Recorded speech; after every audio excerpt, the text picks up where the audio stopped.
flashed across newspapers. What should have been a perfect press tour ended up becoming a PR disaster, or the ideal action movie marketing, depending on who you ask. The tension did fade after Cannes. For the next few years, there was little said about the incident in public between the two, but sources indicated there was animosity. The next collaboration after this incident was on The Expendables 2, in 2012, 2 full decades after Universal Soldier. By then, both men were older, a bit mellower, and perhaps a bit more open to working with one another. But still, according to reports by some of the crew, old habits were hard to shake. Van Damme wanted his own way. Dolph wanted to do it his way.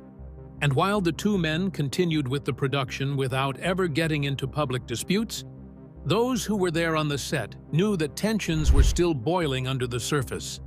Since then, Dolph Lundgren has become even more vocal regarding the professional working relationship between Lundgren and his counterpart. He has been measured in delivering his views through interviews. He describes intense and emotional, but usually with the motivation of ego, as the funny aspect of working with Van Damme.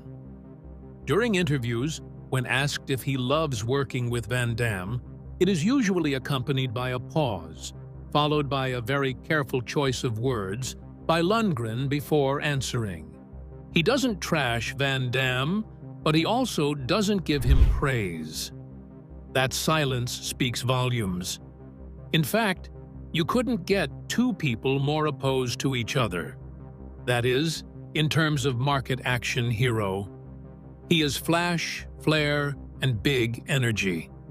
The showman, spinning kicks and smirking one-liners.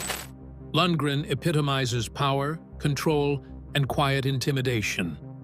He doesn't need to shout, his presence does the talking. Put two in the same room, and sparks would for sure fly. There was never going to be mutual respect, at least not then. What they had instead was a competition, one where both men refused to back down. The fans of Universal Soldier might say their chemistry was electric, and they would be quite right. That fight at the end, brutal, vicious, and explosive, felt less like acting than it did the climax of everything playing out behind the camera. If we look at it like this, maybe the friction was good for the movie, but it also drove a wedge between two men who could have been allies in a genre where loyalty and mutual back-patting are considered the norm.